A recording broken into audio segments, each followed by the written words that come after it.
pero agradezco que estén tomándose el tiempo para escuchar. Siempre es bueno conversar un poquito acerca de todas estas cuestiones que vemos de forma tan cotidiana y muchas veces no nos cuestionamos. ¿Cómo están? ¿Cómo se encuentran el día de hoy?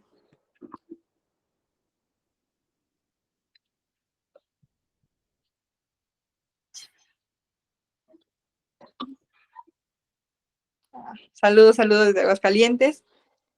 Miren, voy a empezar a compartir pantalla.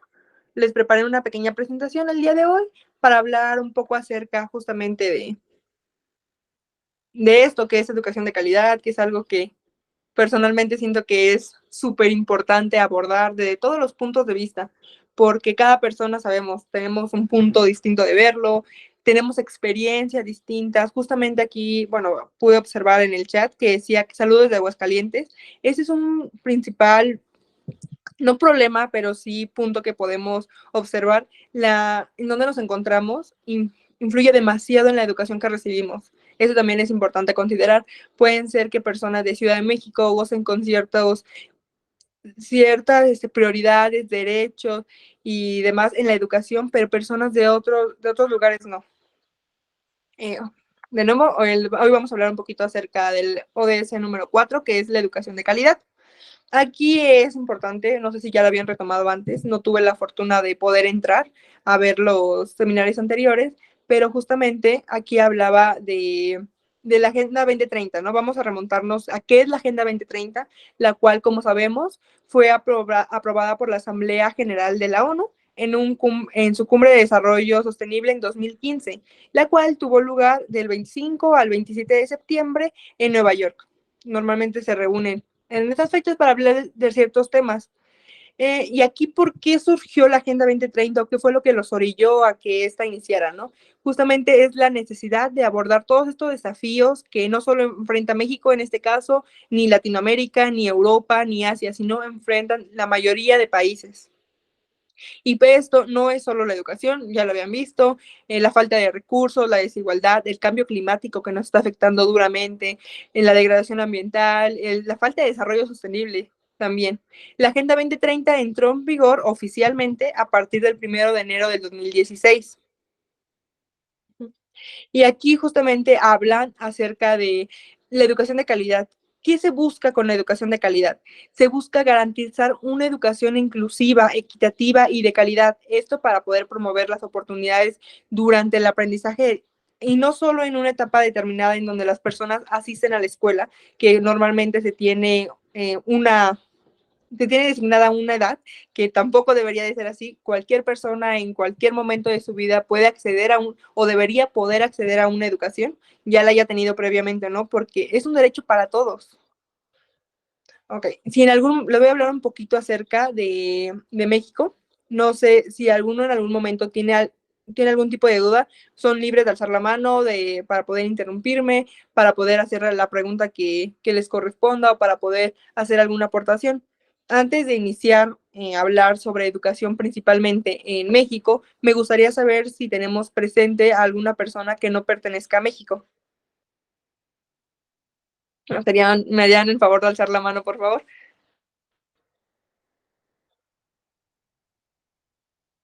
Jonathan, claro, ¿de dónde eres?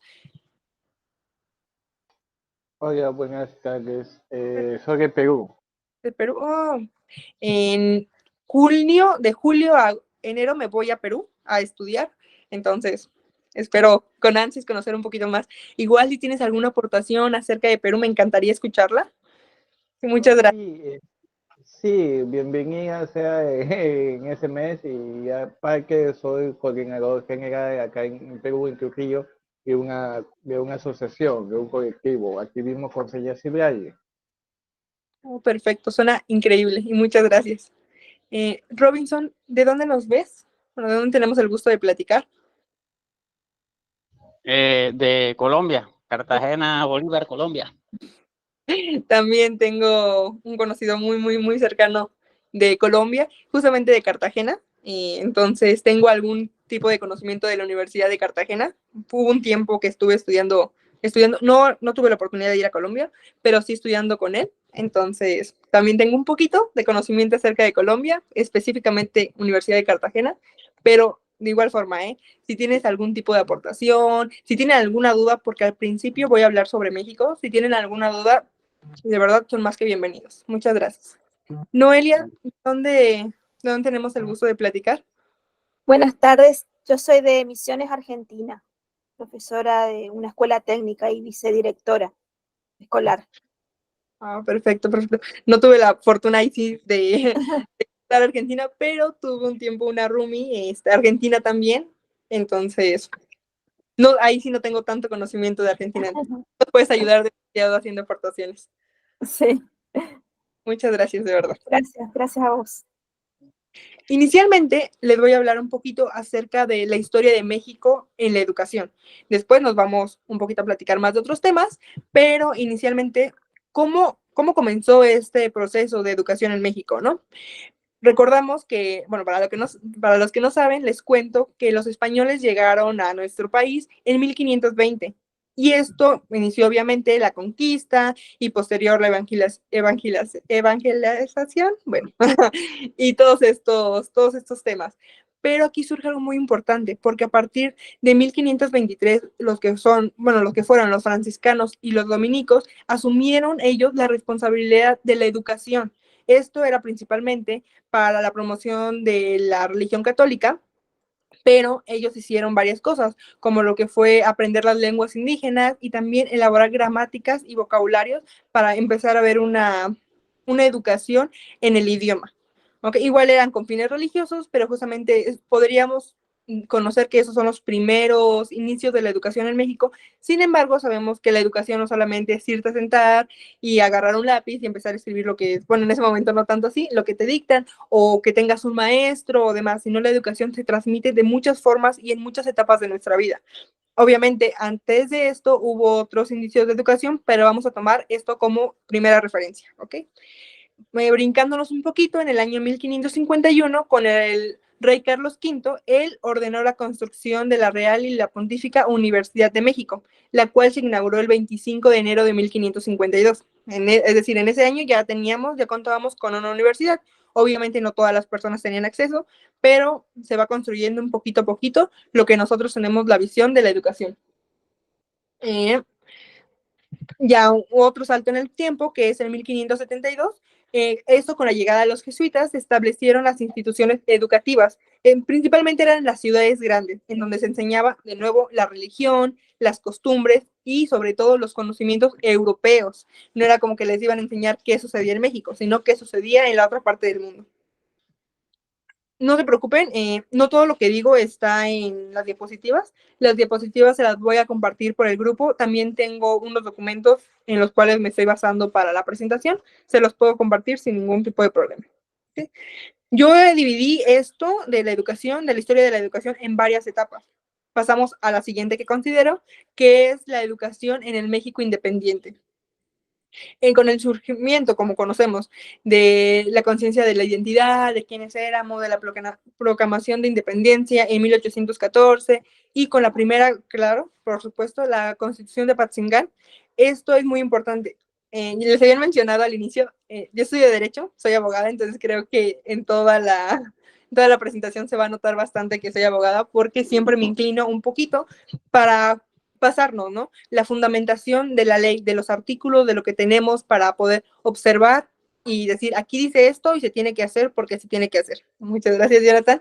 También como abogados sabemos que pues debemos hacer eso, siempre justificarnos y fundamentarnos en algún artículo o en algo para que ustedes no digan nada más, es como, ay, lo digo y ya, no.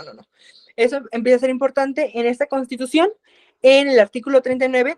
Aquí es la primera vez que, obviamente, hubo una constitución, pero se expresaba directamente la necesidad de educación para todos, que la educación ya era una necesidad, no solo para cierto tipo de grupos que tenían ciertos privilegios o que venían de otros lugares, no, sino que ya la educación era una necesidad para toda la población. Obviamente, pues no se dio como de repente y ya se anuncia esto y todos tienen derecho a la población. Lamentablemente, al día de hoy, 2024, no todas las personas en el mundo tienen acceso a la educación.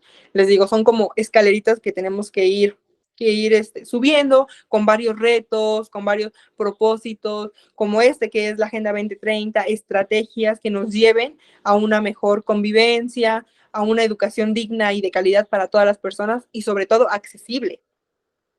Continuó en esta misma línea de la educación de México independiente. En esta etapa existieron muchos cambios políticos en el país. Es una época de cambios. Para el año 1857 se promulgó una nueva constitución, en la cual se consagraba oficialmente la enseñanza laica y el derecho a la educación. Esto ya lo encontramos como ahorita, los que no saben, está expreso en el artículo 3 de nuestra constitución. ¿Okay? Ese es un proceso, les digo, hay personas que luchaban por este derecho a la educación, que lo establecían en algunas partes, pero obviamente no llegaba a todas las personas. En la fecha, hasta la actualidad, no sigue llegando a todas las personas. Y que lo diga en una ley, lamentablemente, no siempre quiere decir que se va a cumplir o que las demás personas lo van a respetar. En esta misma línea de 1857 a 1867, disculpen, a 1871, Benito Juárez reorganizó lo que conocemos como educación pública.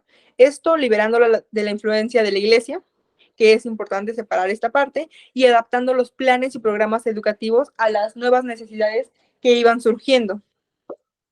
Bueno, al final, bueno, voy a leer tu comentario, ¿vale? Jonathan nos dice que él tiene un proyecto sobre el tema de la educación inclusiva y el respeto por nuestras ideas. Es bastante bueno. Un poquito más adelante lo abordamos a detalle, pero también es de relevancia durante toda la presentación, ¿ok?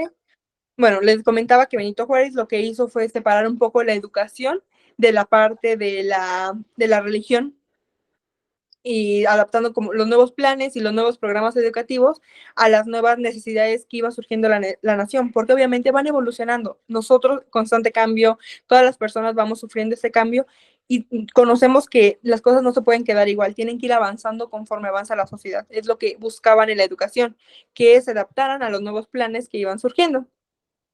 De aquí es importante, alguien tiene como que se perdió, sobre todo los que no son de México. Les estoy dando clases de historia, van a decir, en lugar de enseñarles sobre el ODS, pero tiene relación de verdad. Para saber a dónde queremos llegar, debemos de conocer de dónde venimos, cuáles son las bases que tenemos, cómo surgió todo esto, que fue de la noche a la mañana, que hubo cosas que se tuvieron que luchar, que se tuvieron que pelear, que se tuvieron que modificar 100 veces, y aunque se hayan modificado, aún no están completas y aún les falta mucho. ¿Vale? Esto para 1867 se estableció la libertad de enseñanza y se garantizó también tener un carácter gratuito, otorgando así el valor y la relevancia de la educación. Ahora sí se reconoce la educación como importante. Igual ese es un tema bien controversial, el hecho de que dicen que la educación es gratuita. Muchas veces no lo es, sobre todo en escuelas públicas.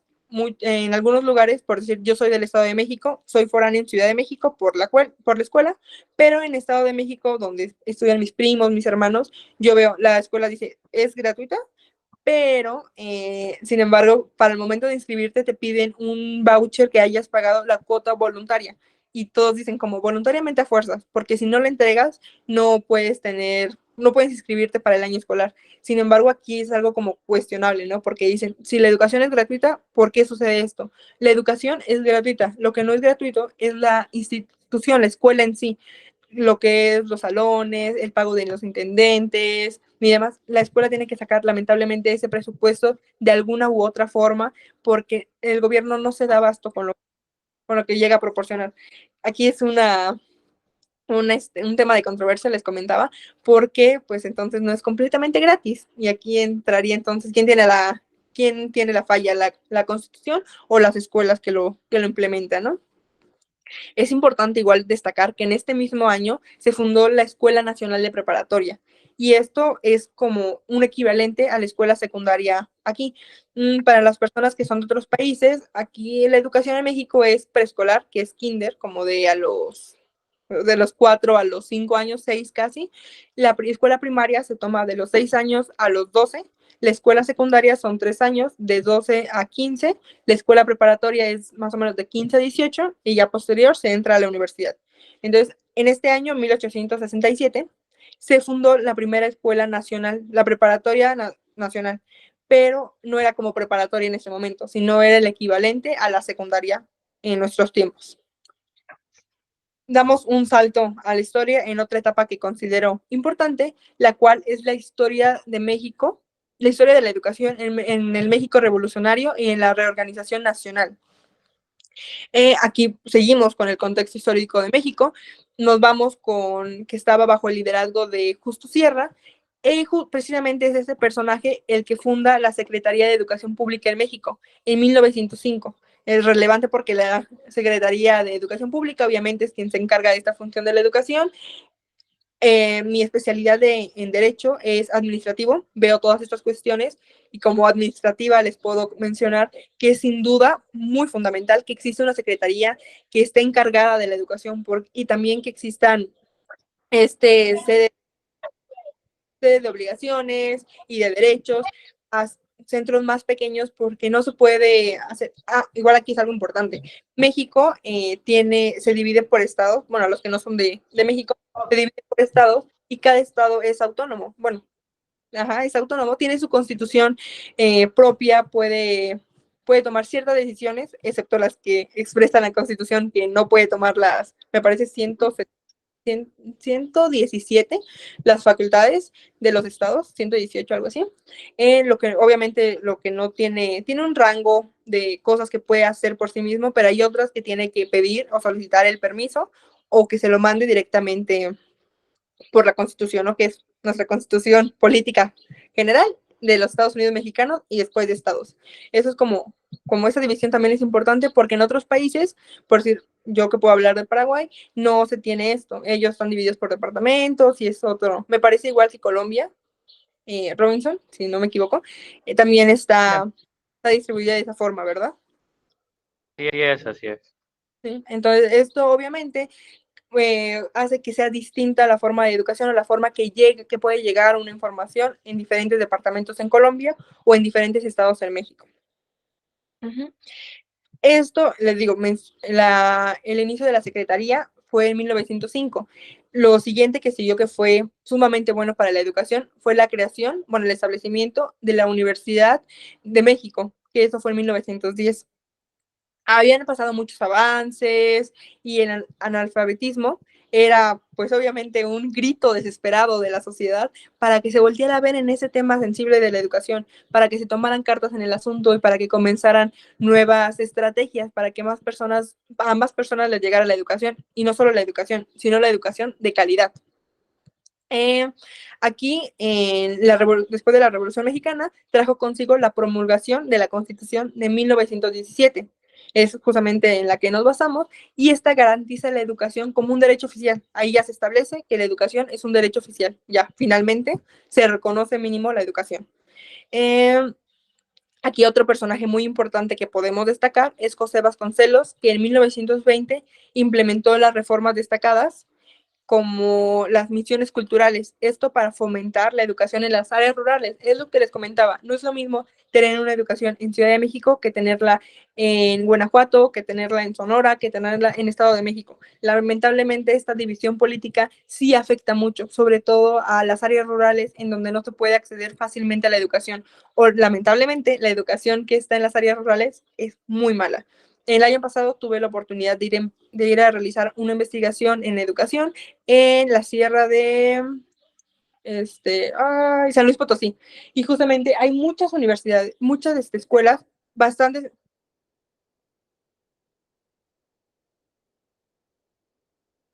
Muchas escuelas, pero lamentablemente las escuelas no se tiene la suficiente educación, digamos. Todo lo, discúlpeme, me desconcentré un poquito, la suficiente, es que me hablaron. En esas escuelas que es el estado de San Luis Potosí, les comentaba, hay muchas escuelas, de verdad, a mí me sorprendió, demasiadas escuelas muy cercas entre sí, pero la educación no es muy buena realmente. Los maestros no son muy buenos, la infraestructura de la escuela no está bien. Algo que me parece muy curioso, que se adapta en México, es de que en esta área de Veracruz, San Luis Potosí y una parte de Hidalgo se habla náhuatl. Entonces, aquí en México se dan unos libros de español lecturas, que justamente son lecturas como para niños, para que vayan leyendo y demás. Y en estas áreas se implementan estos libros, pero en náhuatl. Eso para fomentar el dialecto y que no se pierda.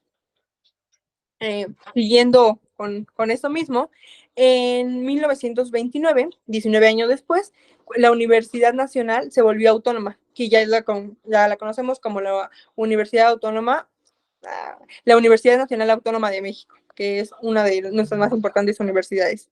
Eso fue en 1929. También los avances del sistema educativo continuaron, no se pararon. Para 1930 se contaban con 6.800 escuelas rurales. Les digo, ya era un incremento, pero también hay muchas escuelas, pero ¿cómo están esas escuelas? También no es solo de tener las escuelas ahí, sino de darles el mantenimiento, de estarles checando y que realmente verificar que cuenten y proporcionen una educación de calidad. Entre el año 1939 a 1940 se implementó un plan sexenal, el cual reformó el artículo 3 constitucional que les había mencionado, el México es de la educación, esto para establecer una educación con un enfoque socialista.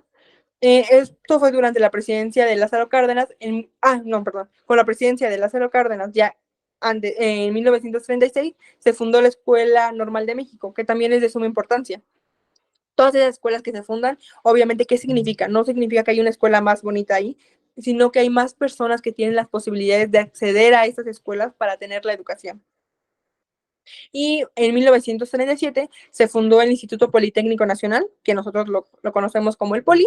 También esto, ¿qué quiere decir? Proporciona muchas más oportunidades educativas para los estudiantes, sobre todo porque se creó por las carreras que daban y no daban en otros lugares, y se buscaba fomentar más especialistas en algunos temas, más personas que tuvieran otras carreras, y esto es igual, les comentaba, de suma importancia. Aquí está.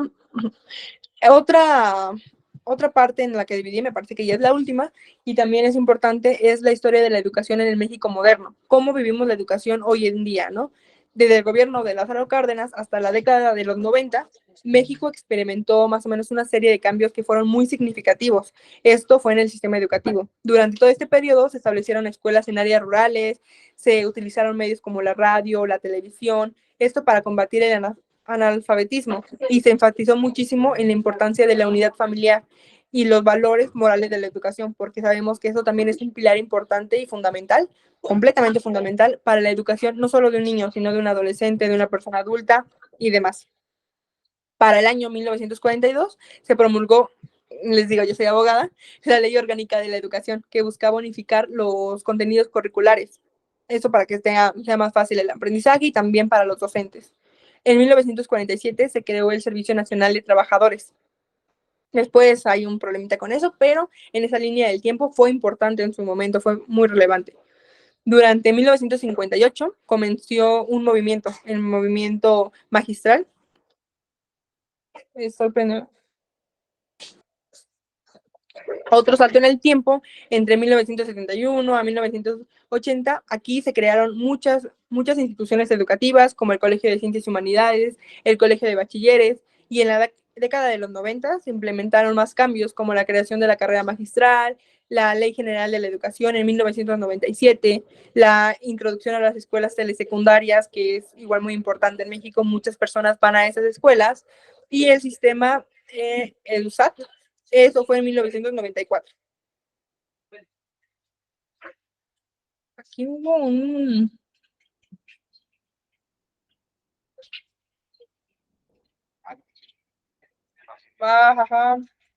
Me regresé, ya vi por qué me perdí un poquito en las diapositivas, porque me iba regresando, disculpen.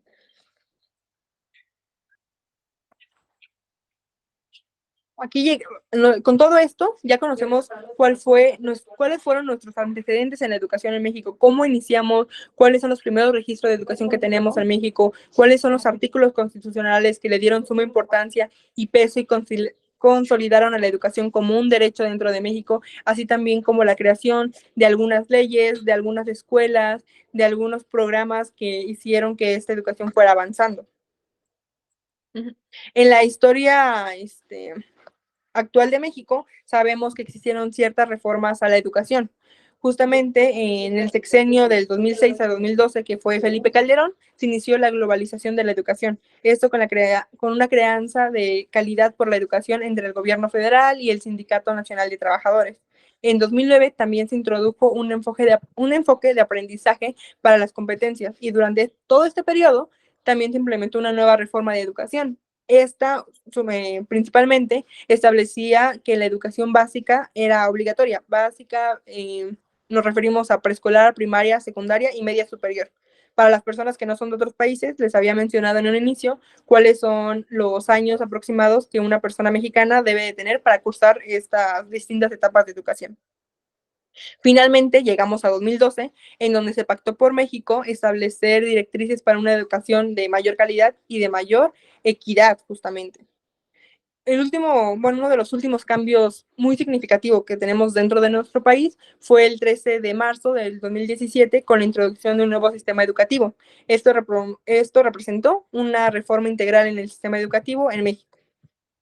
Pero también sabemos que ahorita tenemos otro presidente y en el año 2013 se había lanzado una reforma por el gobierno, la cual en estos últimos años, en el sexenio de Andrés Manuel López Obrador, la retomó y fue reformada para la educación. Se le llamó Acuerdo Educativo Nacional, que se implementó en el ciclo escolar 2021-2022, como la nueva escuela mexicana. Miren, cuando hablamos de reformas educativas, principalmente el gobierno de México tiene previsto 3 puntos de suma importancia, los cuales es 1, mejorar escuelas, 2, mejorar maestros y 3, mejorar contenidos educativos. Nosotros podemos hablar desde un punto de vista, ya sea, les comentaba, de abogados.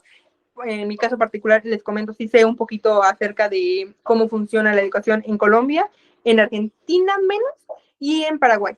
Pero hablando de un punto de vista de la educación en México, si nos vamos a ese punto de las leyes, ya sabemos cuáles son como los argumentos de que se reforma algún artículo, se busca promover, incluso se busca entrar a algunos tratados, ahorita vamos a llegar a esta parte. Pero, ¿qué pasa con las escuelas? Les comentaba, o sea, el artículo 3 establece que es gratuito, ¿no? Pero, ¿quién apoya a esas escuelas? Justamente aquí es el dilema en que entramos muchas veces. También, ¿qué pasa con los maestros? Nosotros podemos meternos a 100 más agendas 2030, agenda 2040, que esperemos que no tengamos que llegar a eso, por eso estamos aquí el día de hoy, agenda 2050 o otro tratado en el que la ONU saque, la Asamblea General saque otra propuesta y demás, pero aquí también debería de entrar, les digo, hace un año aproximadamente, evalué una ley de educación en el Estado de México para los profesores y existen algunos parámetros que pueden regular como la evaluación de los profesores.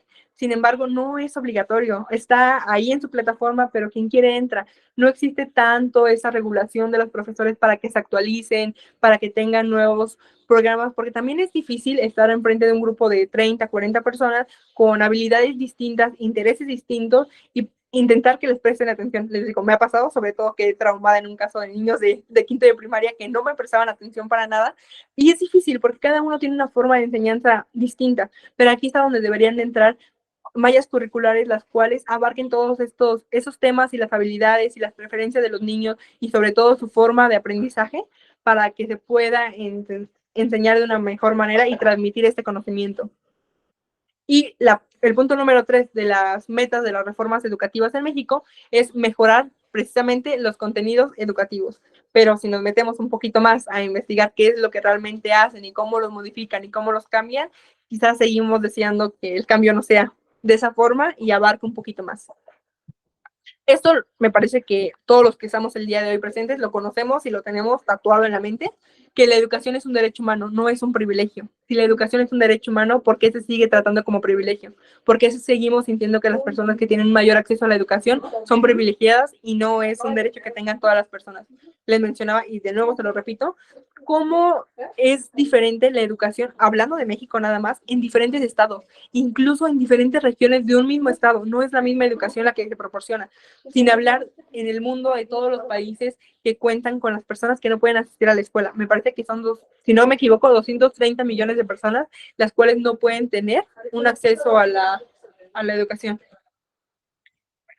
¿Alguien tiene algún punto, algo que abordar antes de dar inicio a otra siguiente parte de la presentación? Sí, yo quiero comentar, precisamente en el asunto de que comentas de que la educación, no se debe de tener como un privilegio. Fíjate que de repente tenemos niños que están estudiando o jóvenes que están estudiando su preparatoria aquí en la Ciudad de México y por cuestiones económicas se tienen que ir al sur, a Mérida o Chiapas, y de repente las escuelas de allá no les reconocen los estudios y a mí se me hace eso pues algo muy grave porque si ya estás a punto de terminar tu prepa, y llegas a las escuelas allá, pues y no te reconocen tus estudios, los jóvenes pues se ven en la necesidad de volver a tratar de sacar todas sus asignaturas y pues se me hace muy grave. Yo no sé si se esté legislando a favor de estos jóvenes. Gracias. No, mira, te comento justamente en 1930, si no me equivoco, en ese periodo se había buscado que se unificara la malla curricular para que, no exactamente esta problemática, pero sí para dar un poquito este tipo de problemáticas. Sin embargo, ya pasaron casi 100 años y vemos que evidentemente no ha habido un cambio significativo. También es un problema grave, supongo, por el tipo de escuelas que están. Sabemos que hay escuelas oficiales, que hay escuelas técnicas y demás, y esto pues no permite tanto que exista las mismas materias en diferentes instituciones, sobre todo si hay una distancia tan larga de promedio, pero también me parece súper injusto. Igual conozco a personas que se cambian de escuela, justamente en el mismo municipio incluso, y las hacen repetir un año, repetir un semestre, o cursar y adelantar más materias. Y sí es un problema también grave, porque aquí seguimos hablando del privilegio desde otro punto de vista. Y esto genera, todas las ODS se relacionan, eso se relaciona con otras ODS, sobre todo si las personas no tienen las posibilidades económicas de volver a cursar la escuela, porque en la otra institución se lo piden, que es lo más fácil que lleguen muchas de ellas a salirse de la escuela y ya no continuar con sus estudios.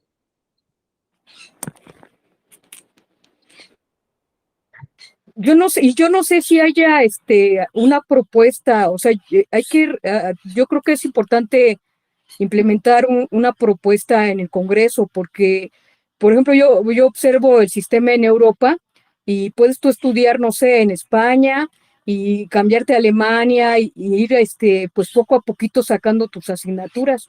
Y porque finalmente va pasando el tiempo y cuando eres un adulto, pues requieres una certificación de tus conocimientos. Y esto pues a mí se me hace muy grave. De por sí, pues somos países en donde pues la pobreza impacta profundamente y pues el hecho de que pues no estemos tratando de fortalecer a nuestras juventudes para que puedan fortalecer todas estas etapas de la vida, pues les vas reduciendo sus posibilidades para que puedan pues certificarse y que ya cuando sean adultos mayores, pues tengan las posibilidades de que pues tengan pensiones que de alguna manera les permitan vivir dignamente ya el resto de la vida que les queda, ¿no? Esa es mi preocupación cuando veo esto que está ocurriendo. Sí, muchas gracias. Y justamente, pues sabemos, ¿no? Nos basamos, sobre todo México se basa muchísimo, de verdad, al estudiar Derecho me quedé impactada. Muchas cosas no tienen realmente una justificación jurídicamente. Es como, porque muchos se imita el sistema de Estados Unidos. Entonces, ¿por qué no se imitan? Si a eso vamos, ¿por qué no se imitan sistemas que realmente garanticen cosas? Como en ese tema de la educación mencionas en Europa, que se puede tener esta movilidad tranquilamente sin el miedo de que no te revaliden las materias. Es una cuestión que es importante. La verdad desconozco si existe alguna reforma educativa actual la cual busque esto, pero de verdad deberíamos unirnos y presentar alguna, porque sí es un tema que deberíamos de observar bastante. Gracias. De nada. Miren, les voy a dar pie, hablando de que la educación es un derecho humano, como se los mencionaba. Las Naciones Unidas y la UNESCO han tenido diferentes responsabilidades para elaborar la mayoría de los textos legales en materia de la educación, esto adoptado después de la Segunda Guerra Mundial. Y también un gran número de normativos, convenciones, declaraciones, recompensas, marcos de acción y cartas elaboradas por la UNESCO y las Naciones Unidas, y también producidas por otras entidades, hablando en el ámbito legal. Esto se tiene un propósito, ¿no? Se busca justamente que la educación no solamente llegue a ciertas partes de algunos países, sino que sea algo más en conjunto. es justamente lo que demuestran estos textos, la importancia de los Estados miembros que conceden una acción normativa para hacer realidad este derecho de la educación. Los instrumentos, los instrumentos normativos, hablando legalmente, se dividen en dos. Estos instrumentos vinculantes, los instrumentos vinculantes son todos aquellos que tienen la fuerza legal para ser adoptados y ratificados por los Estados miembros. Aquí hablamos un poquito más de los tratados y de las convenciones, para que, bueno, hay partes es que igual me interesa mucho derecho internacional, además de ADMI y de educación, es mi área. Cuando se ratifica un Estado, es decir, cuando se firma, quiere decir que ya le das el país le da el permiso a ese tratado de ser aplicado dentro de su nación. Justamente aquí la persona que está de Perú, hay algo muy interesante porque Perú es uno de los únicos países que reconoce que los tratados internacionales están por encima de su constitución. Aquí en México, no sé cómo sea en Argentina y Colombia, pero en México los tratados y los internacionales y la constitución están a la par. Lo que sucede en Perú no. Bueno, rectifícame, es lo que yo he leído acerca de eso, pero que Perú sí dice y reconoce que los tratados internacionales están por encima de su constitución. Esto es importante, porque les digo que los instrumentos vinculantes son todos estos convenciones y tratados que los países hacen para poder estar de acuerdo en un tema. En este caso es la educación, que es por parte de UNESCO y de la ONU. Y esto constituye como a vamos a imaginarnos, un tipo de columna vertebral del derecho internacional. Claro, Jonathan, adelante.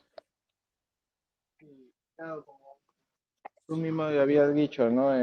Los tratados internacionales van encima de toda constitución, ¿no? Salvo que haya una excepción al caso del tema en el tema de normatividades, ¿no? Pero eso es lo que manda según la pirámide, ¿no? O sea, nosotros hemos aprendido por la pirámide de Kelsen, ¿no? Justamente. Sí, justamente se basa en la pirámide de Kelsen y como internacionalista estoy encantada en ese punto con Perú porque de verdad siento que es increíble, igual hubo un tiempo que Venezuela estaba increíble en derecho internacional, justamente ha sucedido todas las cosas lamentables con este país y ha ido un poquito en decadencia su derecho internacional, pero también son temas importantes porque no solamente, como les hablé en un inicio, del derecho mexicano, que se toma en cuenta para la educación, también se toma en cuenta el derecho internacional, a la vez que en cada país de ustedes se toma en cuenta. El otro punto son los instrumentos no vinculantes, los cuales son aquellos que aunque estos no tienen carácter jurídico, pero aportan una gran autoridad política y también moral. Un ejemplo son como los marcos de acción, las declaraciones o las recomendaciones que pueden existir. Ahora, el derecho, ya me voy rápido con más temas de derecho, pero el derecho a la educación, justamente como derecho. El derecho a la educación por parte de la Declaración Universal de Derechos Humanos establece explícitamente que la educación debe ser gratuita, al menos que en lo concerniente en la institución elemental y fundamental. La institución elemental será obligatoria. Los padres tendrán derecho a preferentemente escoger el tipo de educación en la que habrá que darse a sus hijos. O sea, ellos están libres de decir, esta escuela sí, esta escuela no, pero las escuelas, sobre todo en la parte elemental, deben de ser gratuitas. Aquí igual entra lo que les había mencionado de que la educación es gratuita, la escuela física no, y entra una controversia, ¿no? Por otra parte, saludos igual a Ecuador. Muchas gracias, Bruno. Igual si tienes en algún momento algo que aportar, hablando de Ecuador, nosotros encantados de escucharte. Otro punto importante para el derecho internacional que debemos de tener en cuenta es la Convención de la UNESCO, la cual aquí habla sobre los derechos de la discriminación en toda esta esfera de enseñanza y el Pacto Internacional de los Derechos Económicos, Sociales, Culturales, que todo esto garantiza el derecho a la educación en general, es decir, para todas las personas y de distintos ámbitos. Recordemos que cuando llegaron los españoles a México, les había comentado, a partir de 1520, principalmente ¿qué enseñaban? No enseñaban matemáticas, no enseñaban ciencias sociales, no enseñaban ciencias naturales, sino enseñaban religión y cultura. Ok, una vez de todo esto, que el derecho a la educación queda legalmente protegido por la legislación nacional y los estados ya ratificaron estos tratados, entonces, ¿qué quiere decir? Deben garantizar que se realicen dentro de su territorio. Por eso les digo, es importante hablar de educación. Creo que nunca había participado en un seminario hablando de educación desde una perspectiva un poco más legal, pero también es importante para saber qué nos respalda. Les comentaba, ya sabemos la historia, cómo inició en México, pero ¿qué nos respalda? Hablamos de educación, sí, ODS 4, todos merecemos una educación de calidad, pero ¿quién lo dice? La Agenda 2030, ok, pero ¿quién lo respalda? ¿Quién lo justifica? ¿En dónde se queda fundamentado? ¿Qué naciones lo ratificaron? ¿Qué naciones están dentro del tratado? Para ver si se puede acceder, bueno, si se tiene que seguir dentro de su territorio o no.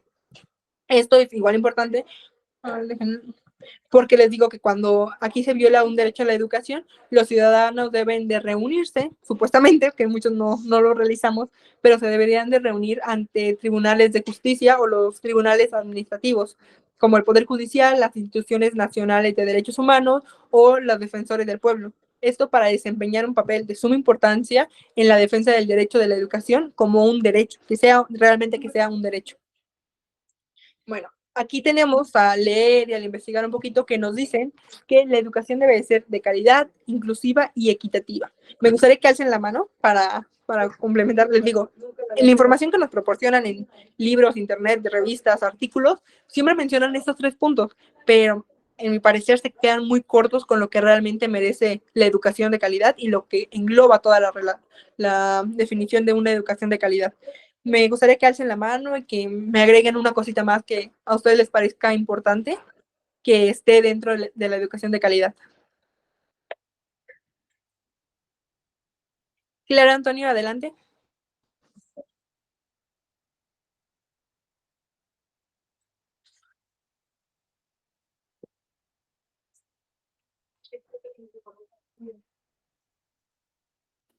Bueno, de las cosas que yo quisiera señalar, hay una serie de elementos que el ordenamiento jurídico, al menos en nuestro país, ha obedecido a tendencias ideológicas. Así en el caso de la reforma, cuando quiere separar o separa la iglesia de la educación, entre otras instituciones, pues porque los reformadores, Juárez como ícono de la reforma, pues él está trabajando sobre el tema del laicismo y es importante. También asimismo, cuando el general Cárdenas, obedeciendo al mandato de los movimientos sociales de la Revolución Mexicana, que eran terriblemente de izquierda, y digo terriblemente no por malo, sino que no habría forma de que hoy lo que pretenden hacer unos pseudohistoriadores es negar que este país, la Revolución del 910 en México y las instituciones que de ellas emanaron, traían una tendencia terriblemente de izquierda, y vuelvo a señalar por qué, y la educación era clave para ello. No se podía pretender tener un pueblo libre, emancipado, o lo que hoy se entendería como le dicen empoderado, si no tenían acceso a la educación. Y bueno, hoy hablando ya en el contexto contemporáneo, nos topamos con un asunto muy delicado. Aquí primero la educación de calidad pues es muy relativa, dependiendo de la latitud donde se esté desarrollando.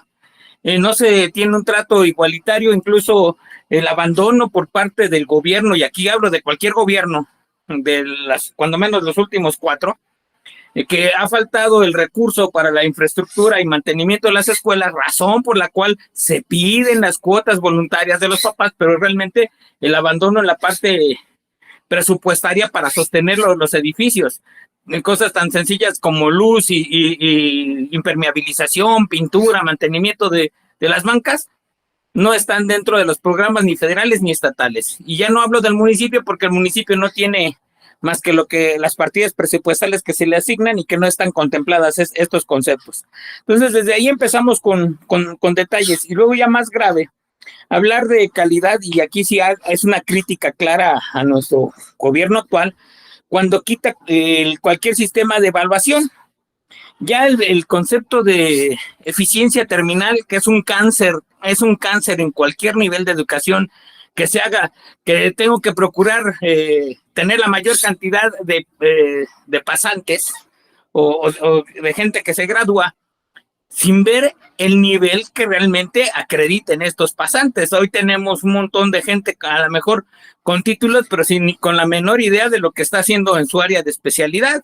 Yo nada más lo comento, las tesis que me ha tocado revisar, pues no son patéticas, o sea, son de veras para llorar. Y cuando ahí me dicen que no debemos de evaluar porque es un asunto neoliberal, perdón, desde el punto de vista de administración de la educación, si yo no evalúo, pues yo no sé en qué nivel estoy y no entiendo ni dónde, ni qué, ni cuándo tengo que corregir, si son contenidos, si son prácticas docentes, si es actualización del personal docente, si son materiales, o sea, no tengo idea. Entonces, eso es muy grave porque el no evaluar, el no estar revisando el nivel realmente de aprendizaje de los alumnos, y aquí no estoy abonando a ningún programa en específico, aunque yo tengo mis predilecciones por la experiencia que tengo ahí de algunos años de instrucción y de capacitación. Entonces, me llama mucho la atención que hoy nos negamos a evaluar y que hoy tenemos que pasar a los chavos nada más por hacer horas banca. ¿Y qué clase de educandos estamos teniendo? Yo les digo, yo estoy llegando con gente a nivel licenciatura, donde las lagunas que traen en comprensión lectora, en cuestiones de manejo básico de matemáticas, ya no digo funciones avanzadas, lo que es aritmética esencial, están brutales los amigos, no pueden hacer incluso operaciones con decimales o con fracciones, y ya en licenciatura. Entonces, todo esto que estamos dejando pasar tiene un muy alto costo para nosotros como sociedad. Y un último detalle, en México la movilidad educativa es mortal.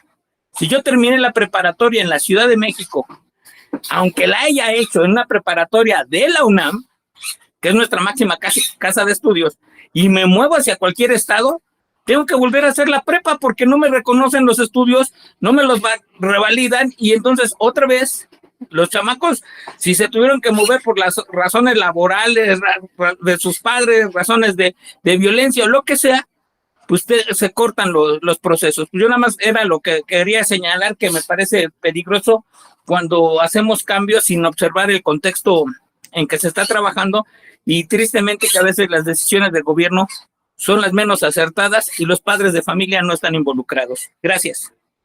No, de nada, muchas gracias igual por tu aportación. Igual es de suma importancia, dado que, por lo que entendí, eres docente, tienes esta perspectiva muy amplia en base a la experiencia que has ido desarrollando ese tiempo.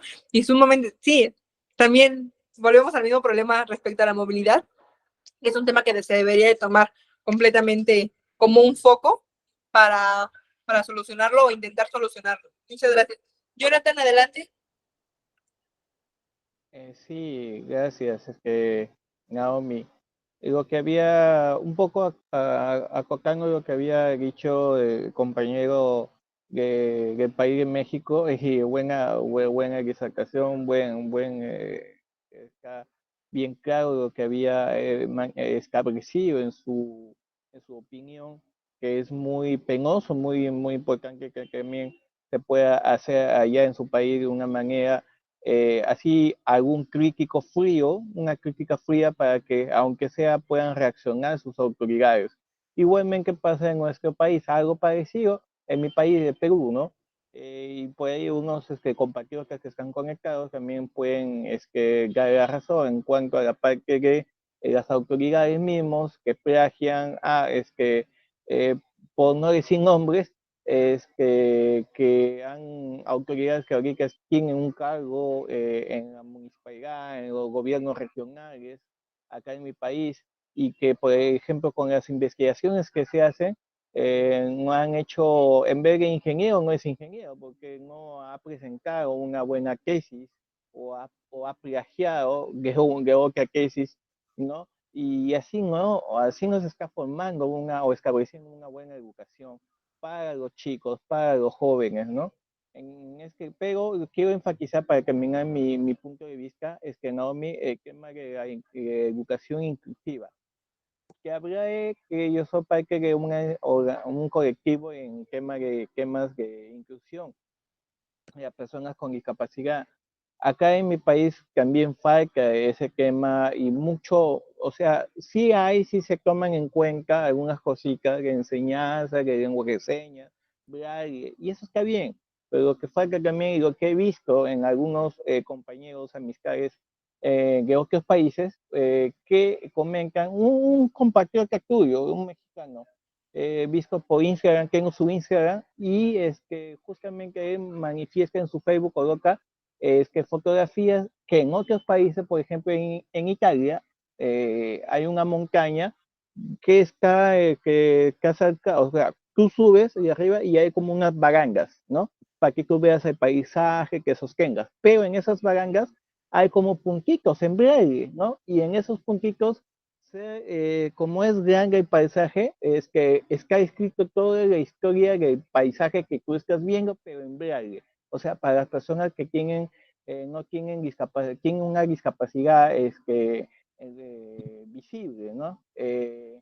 Y eso es crear una manera o algo por el estilo, crear una educación, cambiar a la sociedad, a la comunidad, no solamente a las personas que sufran de una discapacidad auditiva o visual, ¿no? A todos nos compete, ¿no? Hay que ponernos, y eso lo quiero transmitir en mi país. Yo soy, a pesar de que soy abogado, pero con algunos compatriotas míos y también con ustedes, también les comparto, y ese es un proyecto que tengo en mente para que en mi país se haga eso, se replique lo bueno, o que se imite lo bueno, no que se imite de nuevo lo malo, lo nefasto que nuestras autoridades siguen plantando, y que al final nuestros países como latinoamericanos que somos, no surjan y se quedan estancados, y que nos quedamos estancados en un solo lugar y no salimos de nuestra zona de confort, ¿no? Para el bien no solamente de nosotros, sino para el bien de toda la sociedad,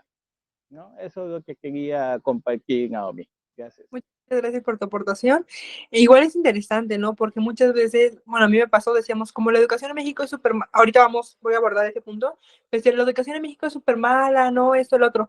Cuando me tocó ir a hacer la investigación en la Universidad Nacional de Asunción en Paraguay, realmente, pues me di cuenta que México tiene algunos puntos fuertes, igual malos, obviamente, como en todos los lugares, pero sí tiene unos puntos más fuertes que otros países respecto a la educación. Nos falta muchísimo, eso no quiere decir que estamos bien, porque por supuesto no estamos ni cerca de estar bien. Sin embargo, la educación se puede defender un poquito más. Claro, Antonio, adelante.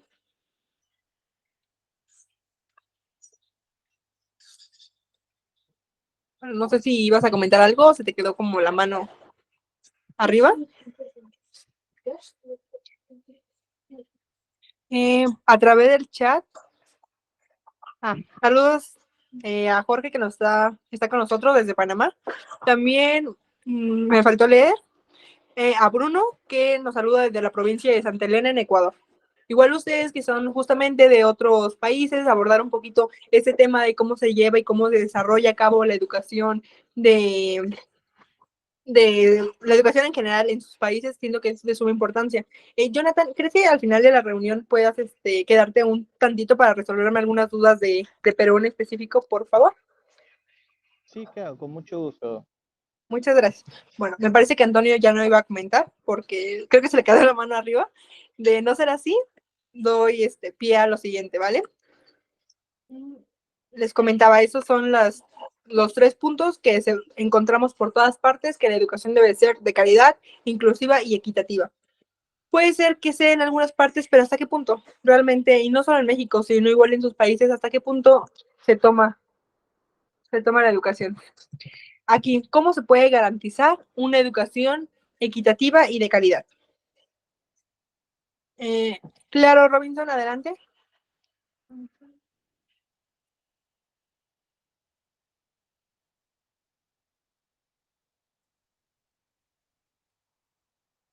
No sé si me escuchaste, Robinson. ¿Tienes la palabra? Ok, yo pienso que la problemática de la educación es mundial, pero en los países aquí latinoamericanos es más por lo que la educación más es política, pues, y entonces siempre estudian en las universidades y en los mejores colegios son las que tienen las más facilidades. El pueblo de común, el pueblo de a pie, como dice uno acá, siempre está en las peores eh, instituciones. Y entonces, esa es una forma de los mismos mandatarios mantener el pueblo, como dicen ellos, sumiso, pues, y poderlos manejar a su antojo. Entonces, mientras no se cambie esa mentalidad desde los mismos dirigentes políticos, la educación en general no va a ser la mejor, y esta es una problemática que es la que tenemos que ir mentalizándonos y ir cambiando, que es que los gobernantes puedan pensar que el pueblo, cuando se instruye el pueblo está capacitado, se puede generar mucho más riquezas que cuando el pueblo lo tiene en la ignorancia y en la sumisión. Entonces, cuando ellos entiendan esa partecita, porque cuando tú sales de tu país a otro país y tienes el conocimiento y puedes generar ingresos grandes, mandas a tu país y esos genera ingresos y genera bienestar en las familias que tenemos en Colombia. Entonces, sí, o en cualquier otro país. Entonces, sí es pensar en cambiar esa mentalidad para que la educación cambie de verdad. Bueno. Gracias. Sí, es de suma importancia porque aquí, mira, no es solamente la educación, sino qué enseñas, qué transmites, qué tipo de conocimientos van a adquirir los niños, las personas y demás. Eso también es muy importante. Miren, en los comentarios, Jorge de Panamá nos comentaba que se puede hacer una alianza por el sistema de calidad educativa. Personalmente me encantaría escuchar si Bruno tiene algún tipo de comentario, aportar respecto a su país, incluso Betty, que es de Zacatecas, porque habíamos mencionado que no es la misma educación, aunque sea dentro de un mismo país. También, Jorge, si te gustaría aportar algo más. Había, me dejen en cuenta la imagen. Noelia, si te gustaría. Sí, Jorge Romero, si por ejemplo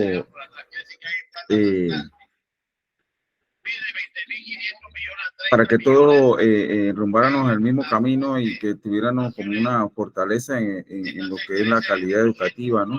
Instrumentación, tecnología y los espacios, mejores edificios, estructura y todo lo que es también capacitación, ¿ya?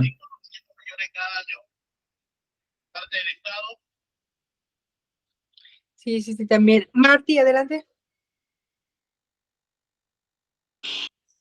¿Qué tal? Buenas tardes. Les saludo desde Guanajuato. Se llama Santa Cruz de Juventino Rosas, Guanajuato, México.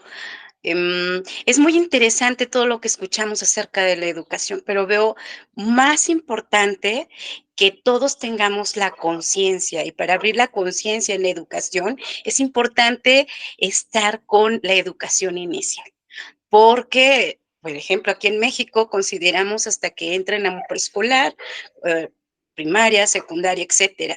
Pero tuve la oportunidad de trabajar lo que es educación inicial aquí en nuestro país, que iba dirigido a las zonas más marginadas. Y es muy interesante porque la verdad uno como papá busca el aprendizaje para poderlo transmitir a los hijos. La educación inicial.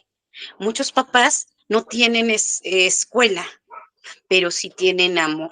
Y cuando se les va guiando a los papás y los papás van guiando a los hijos, entonces se enfrentan en un preescolar con la seguridad, con la confianza, con algunas herramientas básicas de desear más y de desear más y de desear más. Ojalá que de verdad se pudiera implementar en el mundo entero lo que es la educación inicial. Los primeros 4 años hacen la vida, y cuando tú les enseñas, además de todo, con amor y con paciencia, la pregunta es, ¿todos tendrán el amor y todos tendrán la paciencia? Estoy segura que el amor sí, y la paciencia se va ganando cuando los vas guiando. Gracias, esa es mi aportación. Muchas gracias por comentar. Justamente es también muy relevante porque al inicio le mencionaba que la educación no solo es ir a enseñarte matemáticas o ciencias o español o demás, son muchas áreas de educación que también se tienen que abarcar para que exista un correcto aprendizaje. Incluso igual está este tema que casi no se menciona tanto y tampoco lo hemos mencionado hoy, ¿cómo aprendemos? O sea, ya no hablando de escuelas o de que una persona que imparte educación, sino nosotros como personas, ¿cuál es nuestra forma como de aprender? Y no solamente en una escuela, en una banca, en una butaca, sino en general, y no solamente cosas de escuela, de matemáticas, les comentaba de nuevo, de inglés, de computación, sino todo lo que va alrededor, esa forma de que nosotros recibimos la información también es una forma que nosotros podamos proyectarla, como lo que mencionabas de la paciencia, hay algunos valores, algunas virtudes que también se tienen que compartir y se tienen que saber aprender. Así es. Muchas gracias. Pues algo también, y digo, ya que estamos en este tipo de grupos, hacer mucho hincapié, porque de verdad a veces estás cegado, perdón, y no ves más allá porque los papás nada más estudiaron o ni siquiera fueron a la escuela, pero creo que todos queremos un mejor mundo y desde casa está el aprendizaje. Gracias. No, gracias a ti por esa gran aportación. Ya yéndonos un poquito más a ver, más en general de América, de la educación, lo que es la educación en América Latina y en el Caribe, justamente todos tenemos nuestros puntos fuertes y nuestros puntos que hay un poquito hay que darles más cariño, ¿no? Para sacarlos adelante. También la educación en América Latina no ha destacado grandes avances desde el 2013 y es preocupante, hablamos de más de 10 años. Incluso como un poco antes de la pandemia, un año antes del COVID, más del 40% de los estudiantes de tercer grado y más del 60% de los estudiantes de sexto grado no alcanzaban el nivel mínimo que les pedían de competencias fundamentales en lectura, en temas de lectura y de matemática. Eso quiere decir como que lo mínimo que les pedían a los estudiantes tampoco lo estaban dando. Y aquí es otro punto que entra importante y que podemos relacionarlo con lo que mencionaba Marty, realmente de quién es como la culpa o en quién recae esa responsabilidad de que los estudiantes no estén, no solo aprovechando la educación, sino adquiriendo los conocimientos mínimos del estudiante, de su capacidad de comprender, porque muchos se basan en eso, del profesor que imparte las clases, del área en donde se desarrollan o del ambiente familiar que es quien los impulsan. Investigando en América Latina, se destacan dos puntos importantes que son los principales problemas educativos, los cuales es la falta de recursos. Bueno, sinceramente lo mencionan como pobreza.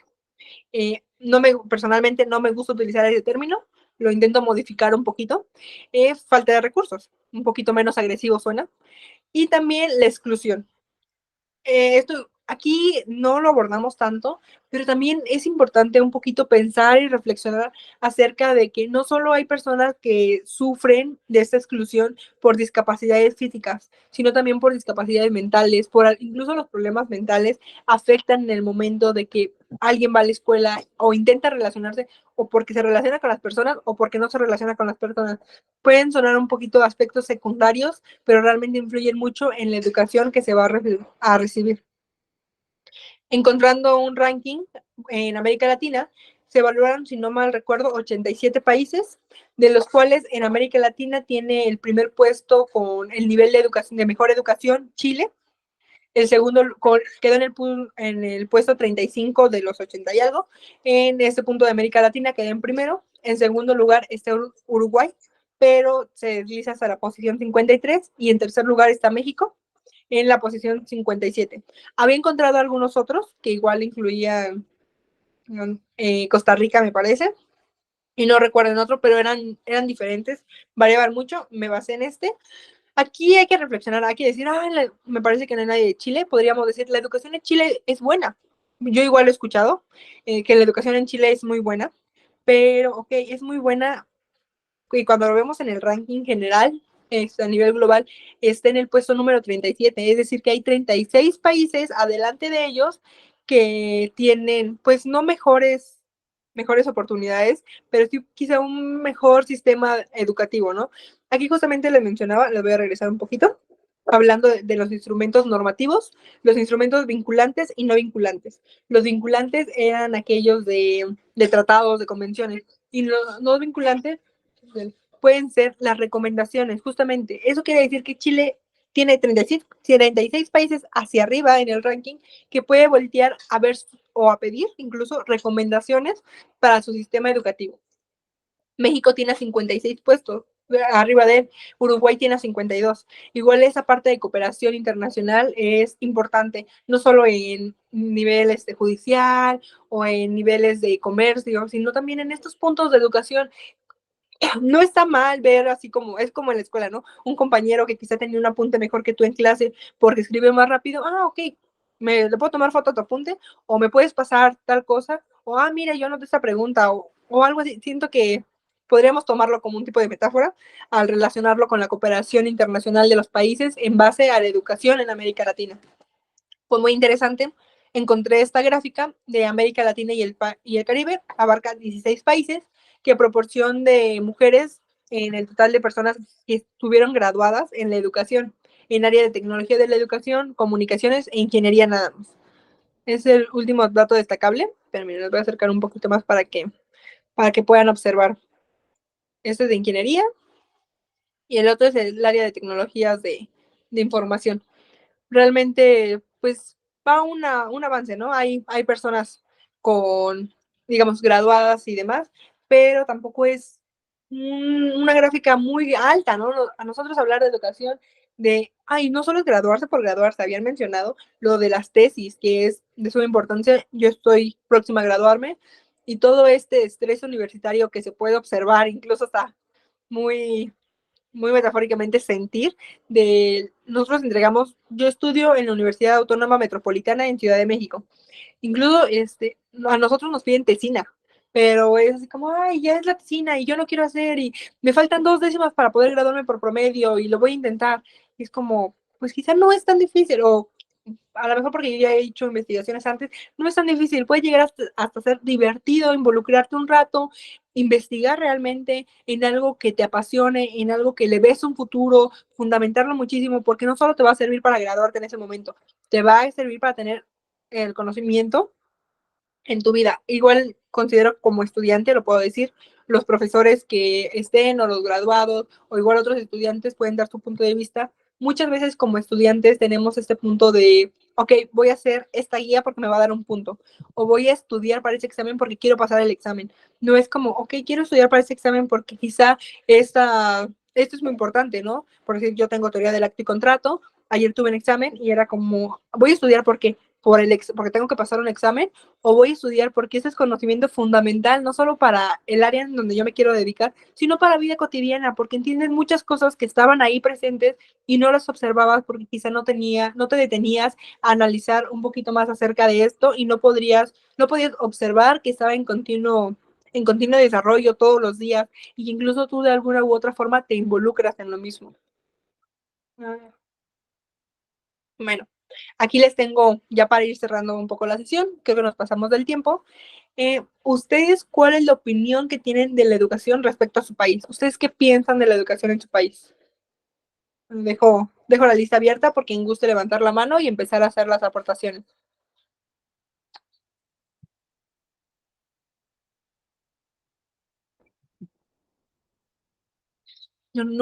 Claro, Jonathan, adelante. Sí, bueno, ya para finalizar este buen tema, buena explicación, felicitaciones para ti, Naomi.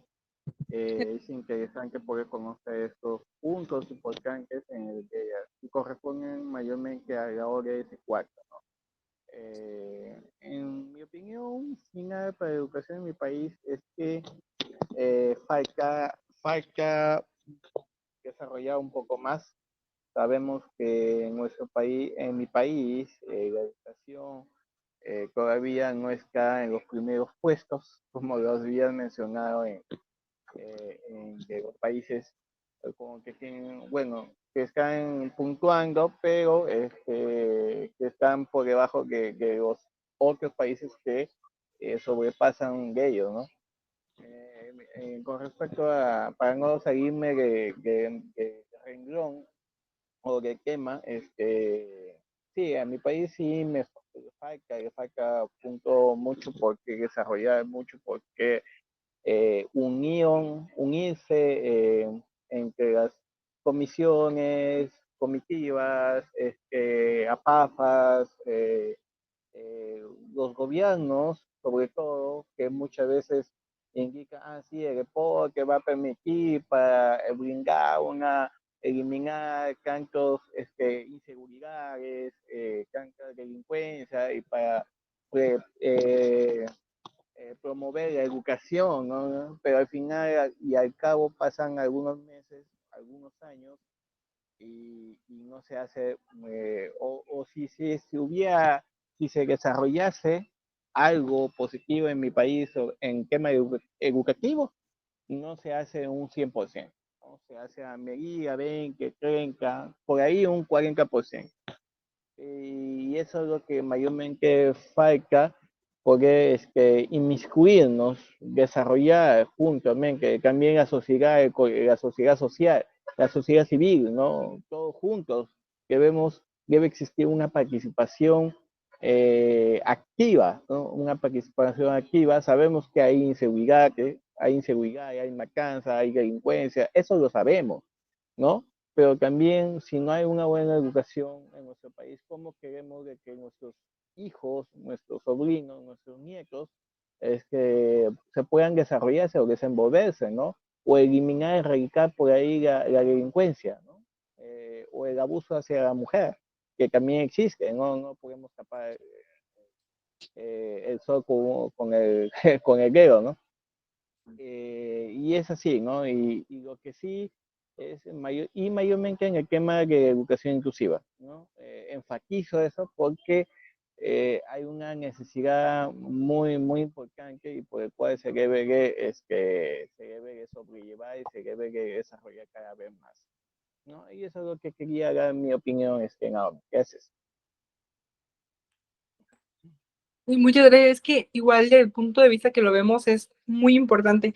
Hay algunas cosas que ya están dentro de la ley, dentro de los mallas curriculares, de los programas educativos y demás, pero igual hay cosas que faltan. Sin embargo, las que ya están recaen en cada uno de nosotros poder realizarlas de forma correcta para que exista realmente un cumplimiento de los objetivos que tengamos. Y miren, María de la Luz Carrillo nos comenta a través de los mensajes. Buenas tardes, muy interesante el tema. Yo creo también que se debe trabajar ampliando lo de que la educación continua nos aporta continuamente y que permite a las comunidades resolver conflictos.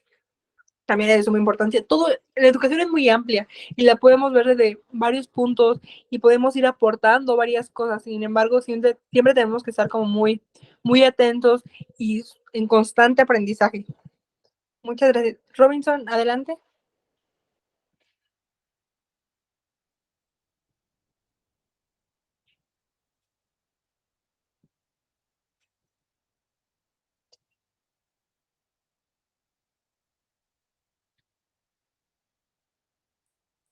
No sé si me escuches, tienes el uso.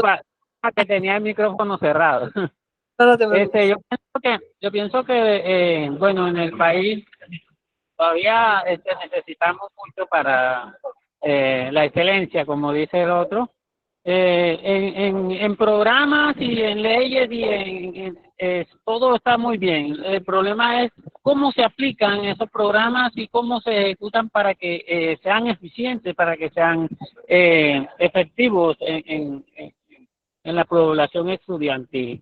Yo sí pienso que todavía nos falta mucho, sobre todo en tecnología, para que en esos apoyos, porque hoy en Colombia tenemos mucho conocimiento, mucha inteligencia, pero falta mucho apoyo para sacarlos adelante. Hoy celebro que el gobierno actual está poniéndole un poco más la mirada al estudio, a las universidades, a los colegios en general, y eso da un poco de tranquilidad. Entonces, esperemos aquí en adelante a ver cómo nos va. Y esperemos que realmente les vaya bien y el gobierno siga poniendo mucha atención en esos aspectos, no dejarlo de lado para que realmente exista un cambio.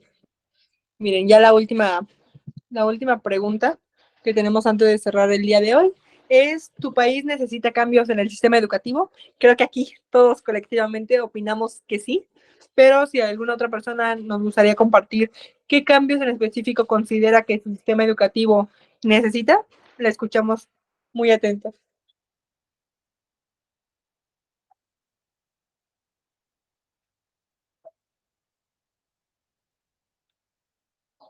Me hace sentir Robinson, sí, adelante, les iba a decir como una maestra que dice, a ver a quién le toca ahora. Yo pienso que uno de los cambios que necesita la educación es como que aquellos principios que se tenían desde antes, cuando el profesor podía regañar al alumno y ponerlo allí.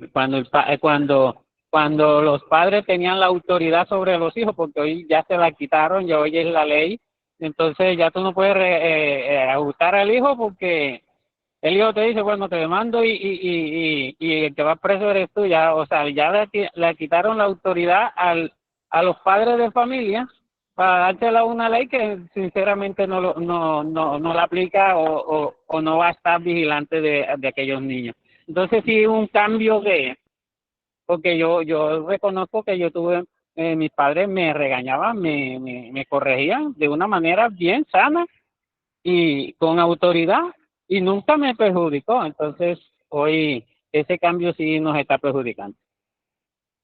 Ok, ok, gracias. Sí, igual te digo, es importante abordar este tema. Igual Martín nos había comentado de la educación inicial, que es importante y me parece que viene relacionado con este tema también. En el chat tenemos Betty, muchas gracias. Y María del Carrillo comenta mejor acceso en los niveles de media superior y superior con becas. También es importante este aspecto económico. Y Noelia Jiménez nos dice, para que una educación verdaderamente sea de calidad, debe ser una educación integral, empezando por la alimentación de los niños y niñas adolescentes, velar por una educación psicoemocional y no es fácil. Actualmente tenemos un nuevo mandato en el ODS Meta 4.7. Nos dice que debemos educar para un desarrollo sostenible. Aquí somos un eslabón clave para educar en ese sentido.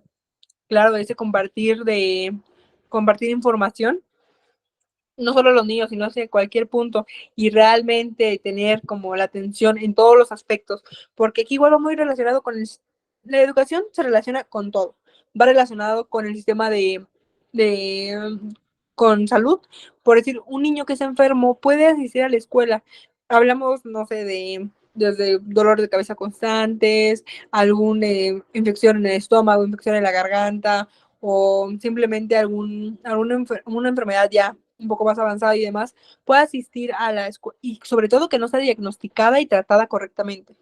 Si asiste a la escuela, tiene su falta, es lo que había mencionado, tiene su presencia, está ahí sentada en la butaca. Sin embargo, realmente está recibiendo información. Si no se siente realmente tranquilo, está recibiendo la información, está aprendiendo algo. Ese punto lo tenemos en psicología también. Una persona que puede ir a la escuela deprimido, puede ir ansioso, entre otros puntos, está de nuevo sentado en una butaca, está ocupando un lugar, tiene su asistencia, pero realmente está aprendiendo algo en ese momento. Va englobado a más cosas, incluso en la seguridad también. Una persona que tiene que transportarse a su casa o vías de transporte.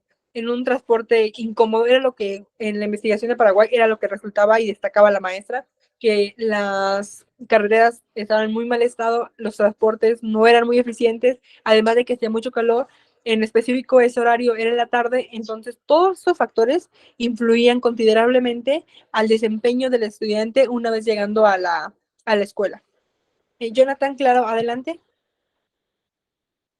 Sí, conforme a la pregunta, ¿no? En mi país sí necesita urgentemente cambios, ¿no? Refacción es como uno pinta, uno que va a una casa de compra y al final se queda con la sorpresa que hay huecos. Algo hay que refaccionar, refaccionar paredes, ¿no? Aquí en el tema de educación hay que refaccionar todo, desde el sistema de la persona de uno mismo, ¿no? Este, con el tema, por ejemplo, hacer dentro de uno de los proyectos que ya les había comentado era la parte de crear, ¿no? Diseñar aquellos aspectos para nuestra sociedad, para que todas las personas puedan involucrarse y puedan conocer el tema del braille, pero a través por ejemplo, como había dicho el ejemplo del caso en Italia, ¿no? Que en nuestras ciudades, ¿no? Por ejemplo, en la pista, por ejemplo, haya un escrito en el sistema braille, pero para las personas que puedan pasar, ¿no? Y en el otro punto, para brindar un cambio en la educación inclusiva, en mi país es de que se pueda dictar las clases como clases dentro de la malla curricular normal, común, a los alumnos del inicial, ¿no? O de primaria, si se viene el buen caso, el tema, e implementar los cursos uso de lengua de señas y braille para que ellos, desde los niños, puedan conocer aún más este mundo, ¿no?, de educación inclusiva, para que más adelante cuando estén adolescentes o cuando ya terminen su secundaria y entren a un tema técnico o superior, o lo que fuera, o lo que fuese, puedan, ya reconozco que eso me enseñaron en el colegio, a ver, voy a practicar, o sea, que uno de ellos ya conocer a grandes adultos, se empapen y se pongan los zapatos de una persona o de un familiar que a veces no puede ver, no te puede escuchar, pero quiere oír qué quiere, tú quieres expresar ese mensaje, ¿no? Y ese es un tipo de educación, ¿no? Es una educación inclusiva con amor, ¿no? Con mucho cariño, y esos son los dos proyectos que tengo en mente para que se pueda, aunque sea no de la noche a la mañana que cambie mi país, sino que de una manera poco a poco, paso a paso, pero a paso lento, pero seguro, se pueda implementar y también en los demás países, ¿no? Y qué bueno sería que se puedan hacer, se pueda contribuir a eso, ¿no? A brindar una educación inclusiva de calidad, ¿no? Para mí sería perfecto y genial que se puedan establecerse esos puntos, ¿no? Muchas gracias, Naomi. Muchas gracias por tu aportación. Sí, les digo, o sea, cada persona ya dentro de su país sabe lo que necesita, a pesar de que ya existen ciertas cosas y siempre hay más allá para poder cumplir no solo estos objetivos, sino los propios y igual los de la escuela en específico, demás. Igual me parece Marty, su nombre, ella nos había, eso me quedó súper clarísimo y me quedó muy presente lo que nos había mencionado sobre la educación inicial. Igual tiene mucha relación con lo que acabas de mencionar. Muchas gracias. Voy a darle la palabra a Yadira. Adelante. Hola, ¿qué tal a todos? Saludos desde San Luis Potosí, México. Mi nombre es Yadira Castillo y soy profesora de bachillerato tecnológico acá en San Luis Potosí. Creo que todos hemos tocado un punto que es importante y que la escuela tradicional siempre lo ha manejado. El hecho de tratar de ver a los grupos heterogéneos, con las mismas necesidades, todos a la par. Y creo que desde inicial se puede verificar esto. Hay chicos con diferencias, bueno, algunos de los compañeros lo tocaron, estoy totalmente de acuerdo con ello. La cuestión de que existen algunos sesgos de diferentes factores que intervienen como familiares, como académicos, etcétera, de entorno. Entonces, en ocasiones creemos que bueno, la educación finalmente es igual para todos y eso no es verdad. Lo ubicamos precisamente en el ámbito de saber que hay necesidades diferentes. Ahora, un punto que aquí tenemos en contra es la cuestión de masificación de las clases. Es decir, tenemos en ocasiones muchos alumnos en grupos. En el caso de acá de México, pues bueno, a veces hemos tenido en algunas prepas o bachilleratos, tenemos alrededor de 50 alumnos. En secundaria también, en nivel secundaria.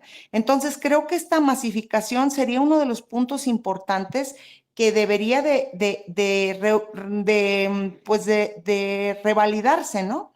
También por el sentido de que hoy en día estamos, lo noto en muchos, afortunadamente hoy en día me he dado al margen de escuchar diferentes puntos de vista de otros países y creo que es muy enriquecedor. Por eso, Naomi, esto que están llevando a cabo es excelente, porque nos hace ver otros modelos, pero también otras formas de trabajo, pero a la vez también unificar ciertos criterios en torno a lo que estamos nosotros trabajando. Por ejemplo, tenemos demasiados alumnos y la educación que ahorita se pretende es más humanizadora.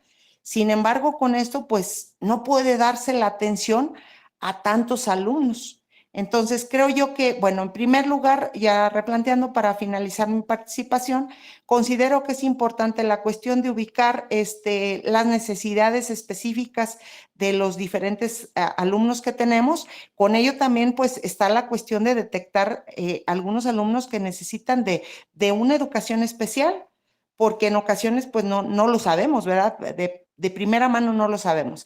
Y en un segundo punto, pues sería la cuestión de masificación, ser grupos más reducidos en virtud de que, bueno, eso nos hace ver mucho más de cerca las necesidades y de alguna manera, pues nos puede ayudar a centrarnos realmente en los objetivos que requerimos y cómo poder solventar pues nuestras clases, ¿no? Entonces, creo que esos serían los puntos que pudiera yo determinar para cambios en el sistema educativo. Gracias. Saludos a todos.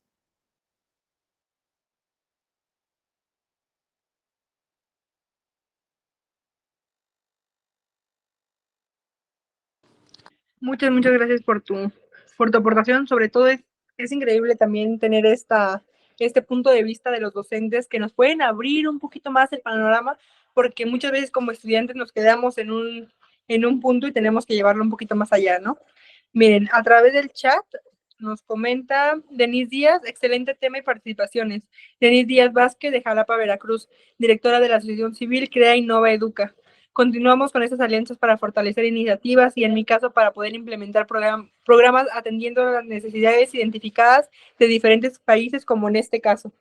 Sí, les digo, yo soy como muy partidaria del hecho me gusta mucho el tema de derecho internacional, justamente por eso, en algunos casos que se puede realizar, intento abarcarlo, porque también es importante no solo saber qué tenemos nosotros, sino qué tiene lo de al lado, y les comentaba este punto de cooperación, que es de suma importancia, y no solo entre países, sino también entre estados, entre mismos municipios, entre escuelas o incluso entre profesores, porque hay profesores que tienen otra visión, que pueden tener unas actividades más didácticas, en las cuales benefician bastante a la enseñanza y al entendimiento del grupo. Justamente igual lo que no hay que dejarlo pasar, lo que nos mencionaba Yadira, del hecho de que muchas veces se comete como el error de que todas las personas o las personas piensan que se puede llegar a ser profesor e impartir la clase normal, no, porque cada persona tenemos necesidades y capacidades distintas, las cuales deben de ser atendidas,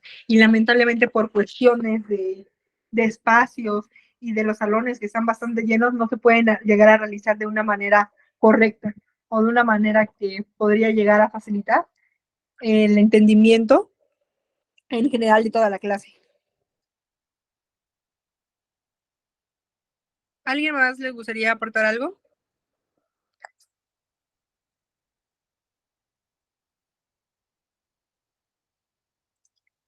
Bueno, de no ser así, Graciela, no sé si tengan alguna otra información.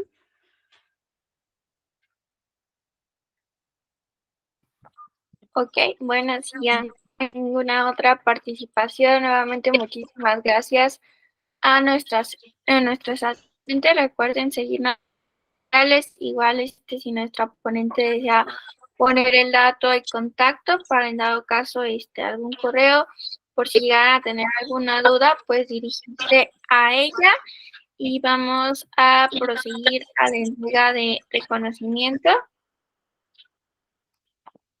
Disculpan, no les había comentado respecto a lo que habían mencionado antes de cerrar. Por mensaje les dejo, bueno, sí, tú les mencionaste que soy fundadora y vicepresidenta de una organización, se llama, justamente me conecté de esta, en el teléfono, Unión de Jóvenes por México, UNJOM. Realizamos diversos tipos de eventos, también llegamos a realizar eventos vía virtual, y pues cualquier cosa les puedo dejar el contacto y les puedo dejar mi correo por si tienen algún momento. Habían mencionado a varias personas cosas como de alianza o de discutir algunos temas, y yo encantada con cualquier tipo de participación que ustedes tengan en mente. Gracias. Ahora, disculpa. Sí, claro, pues pongan sus datos de contacto de igual manera, porque pues estos espacios también son para fomentar el ODS 17, alianzas para lograr objetivos, y fortalecer, dar a conocer las organizaciones en las que estamos trabajando. También por ejemplo, nos comentaba Yadira, que ella es profesora, entonces sumando esfuerzos y dando a conocer desde qué trinchera estamos empleando la Agenda 2030, pues así también podemos contribuir a la década de acción. Y bueno, como les comentaba, vamos a seguir a la entrega de reconocimiento. Un segundo. Dejo de compartir. Sí. A ver. Aquí está.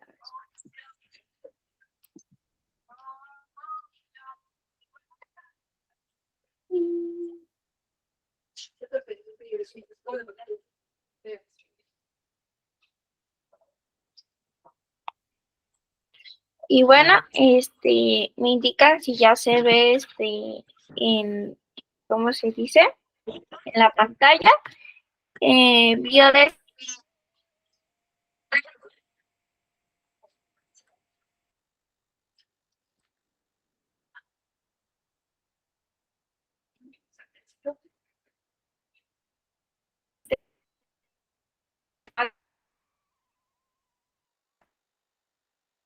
Más la Jacob Espinosa, presidente internacional de BioDS, así como también nuestro compañero y aliado Juan David Bautista Velázquez, presidente nacional de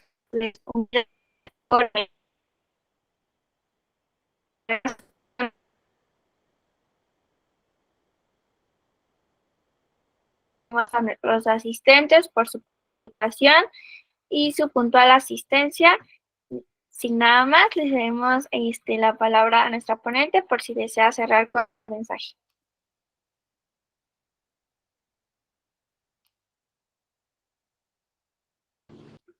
Les quiero agradecer de nuevo la invitación a este evento. Me gustó bastante. Les había mencionado, siento que me muevo bastante bien o con bastante tranquilidad en el área de educación, porque no es algo que tengas que investigar demasiado para darte cuenta.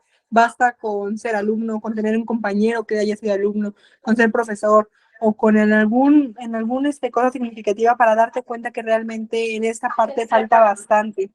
Entonces, si el día de hoy estamos aquí, todos compartimos un rato de nuestro tiempo, supongo que tenemos esta iniciativa de poder modificar, ya sea mínimamente o en proyectos más grandes, de alguna forma la educación. Entonces, de verdad que no lo dejen de hacer, así los profesores influyen bastante en la forma en que les transmiten el conocimiento a los alumnos, los estudiantes igual presentes, si logran desarrollar esa capacidad de saber identificarse ustedes mismos, saber cuál es su capacidad de aprendizaje, como igual orientarse un poquito de que, yo estudio mejor de esta forma, o yo aprendo mejor haciendo esto o el otro, poder compartir con ustedes, con sus profesores, con sus compañeros y demás, siendo que vamos a ver un avance, pero es cuestión en general y de comunidad que vayamos varias personas hablando respecto al tema y realmente buscando un cambio y generar un cambio. Muchas gracias de verdad por estar el día de hoy aquí presentes y por dedicar ese tiempo, y no solo el día de hoy, sino todo lo que hacen en sus vidas cotidianas que los llevan a estar aquí. Muchas gracias. Bueno, nuevamente muchísimas gracias a todas las personas que nos acompañan. Esperamos vernos en el módulo 5 que que vamos a emitir en redes sociales y en el grupo de WhatsApp el día que se va a llevar a cabo. Entonces, sin más, nos despedimos. Hasta luego. Bye.